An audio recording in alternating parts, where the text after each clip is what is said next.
Hi, I'm Carl from Apt, and in this video I'm going to give you a closer look at the Sonos Era 100. I'll be going over the specs and features as well as some of the different ways you can incorporate this speaker into your home, so stick around. If you're watching this on YouTube, don't forget to leave a thumbs up and subscribe so you can stay up to date on all the latest products here at Apt.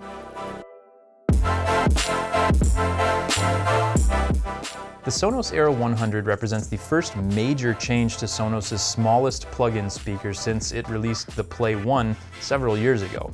It has a rounder style, kind of like the Arc soundbar, with a color-matched grille and logo, and it comes in black or white. On the top are all the touch controls, and these get a refresh over the one as well. At the front in the middle, you've got play and pause, then to the left and right of that are controls for skipping or replaying songs. Then, right in the middle of the top is a recessed volume control. Sliding your finger left or right is going to raise and lower the volume slowly, while holding down the plus or minus will do it faster.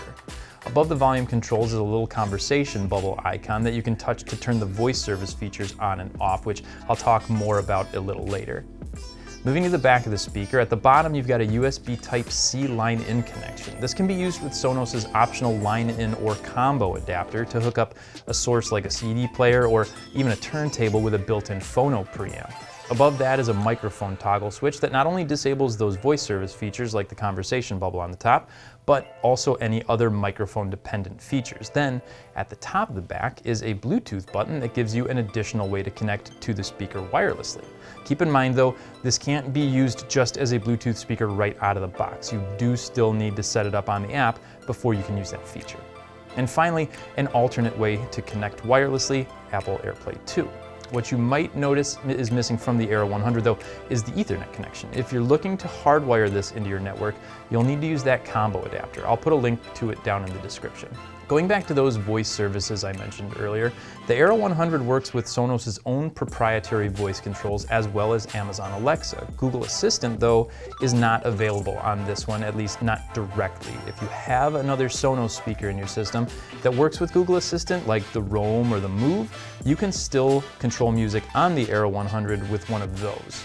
As far as the Sonos and Alexa voice assistants go, you don't have to choose one or the other. They're actually meant to work together because they do different things. The Sonos voice controls are excellent at helping you find music, group speakers, adjust volume, play, pause, and skip songs.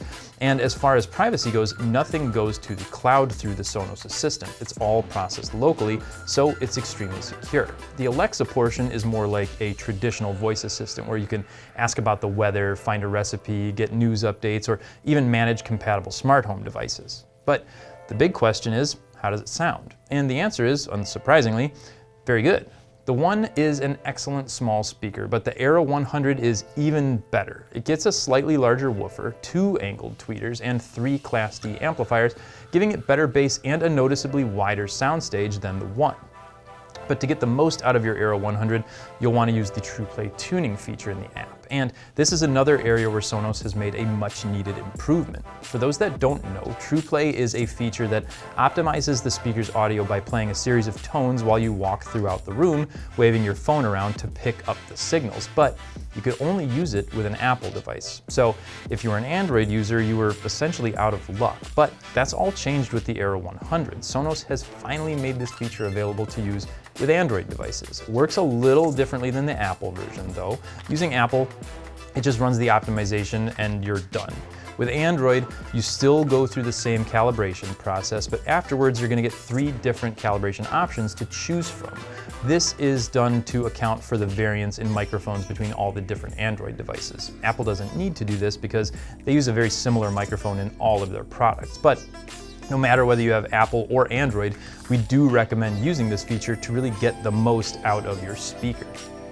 As far as how the Era 100 can fit into your home, it's extremely versatile. You can use it as a standalone single speaker in your kitchen for getting a recipe or playing a little background music while you cook.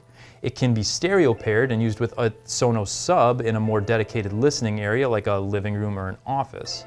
They can be used as surround speakers in a home theater setup if you have an Arc, first or second gen beam or array. They do not, however, work with the play bar or play bass. And it's humidity resistant, which makes it a great option to use in a bathroom. So there are a number of different ways this speaker can be used.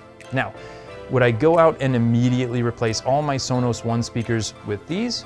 probably not right away. The sound quality is definitely improved, but it's not a night and day difference. But if you're thinking about dipping your toes into the Sonos ecosystem, this is a perfect way to start. If you're looking for a single speaker or speaker pair for a smaller room, this is a great option. Or if you have one of the compatible soundbars and you're looking to add some surround effects at a more reasonable price point, these are absolutely the way to go.